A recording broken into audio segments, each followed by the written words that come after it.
just gonna scooch right in here. With a brief pause so I could go talk about something else real quick, we are almost done with this. So let's get on with the next phase of the Olympic Wallowa Lineament, OWL, or the Klamath Blue Mountain Lineament, or KBML series. In the last one, we talked about how the Rocky Mountains are a little weird. It's a super long range with a bunch of igneous rock, but it hasn't been anywhere near a subduction zone in quite some time. And to the west of them is a unholy amount of basin and ranges that extend from Oregon down to Mexico and from the Sierra Nevadas to the Rockies. In the last one, we talked about the result of the basin and range, but not really the mechanism. And thankfully this time it's not Yellowstone. You may notice off the coast of our story with this regards is the Pacific Plate. It's the largest plate that we have here on the entirety of the world. You may also notice that there's a couple smaller ones that surround it. The Pacific Plate is primarily being subducted on the west side of it, while on the east side of it, a good portion of this has been broken up into smaller plates. And to its credit, the Pacific Plate is losing the battle. Give it about 200 to 300 million years, there will be no more Pacific Plate. I like to think of it as revenge for the plate it took out before. Allow me to introduce to you the one that the Pacific Plate took out, the Farallon Plate. You see here on this lovely map, the Farallon Plate at one point in time took up a significant chunk of the entirety of the Proto-Pacific Ocean, even though that plate was just a baby. But Farallon's mechanism was subduction off of the North American plate. In the previous one, we touched on the Rockies' kind of uplift, roughly between 80 to 40 million years ago. Although there has been more in the past, this was just a small chunk of the overall story. Farallon was around at that same time. Additionally, several spots in the Rocky Mountains are very well known for its mining history, which is usually associated with volcanism. Very cool museum to go to in Leadville, Colorado, by the way. But the Rockies are fairly far away from where the area that the subduction would be occurring. Well, let's go down below. Using a modern analogous, if you will, the Juan De Fuca Plate, where subduction occurs off the coast of Washington.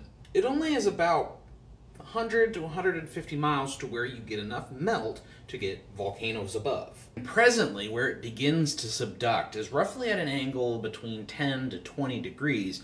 When you get further down, it's closer to 60. Farallon, though, is not thought to have subducted like Juan De Fuca. It subducted and then carried itself underneath of the North American plate until about Colorado today. This is quite strange because this plate is going under at a flat, super not subductible angle. And when it finally reaches that point of subduction, it's pretty far in, and that melting is going to produce volcanoes, not necessarily where they should be, or at least what we would predict. Consider that this plate isn't, like I said, subducting and going down. It's subducting and going straight under and grabbing.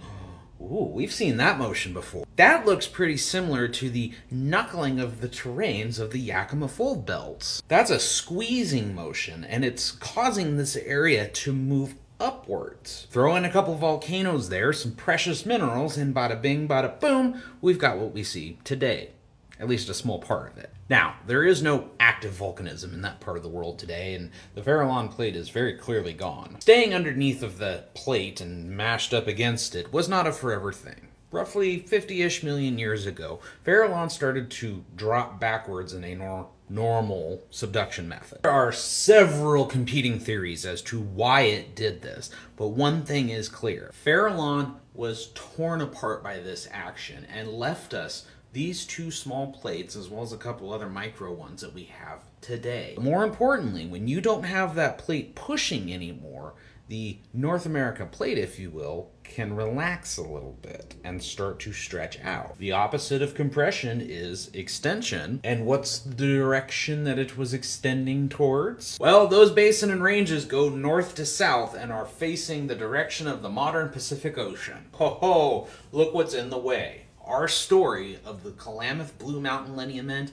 and the Olympic Wallowa Lineament. Right there. So in our next video, we get to learn about the modern effect of this extension coming off the Rockies, pushing out into the basin and range, and then pushing against the coast of North America. And it's this pushing that is causing a significant action here in the Pacific Northwest. So in the next video, we get to learn about the clockwise rotation of the Pacific Northwest. Last thing before I go, in terms of the Farallon plate, we don't see it today. But NASA has seen it underneath of North America being directed at the Mid-Atlantic Ridge to be recycled.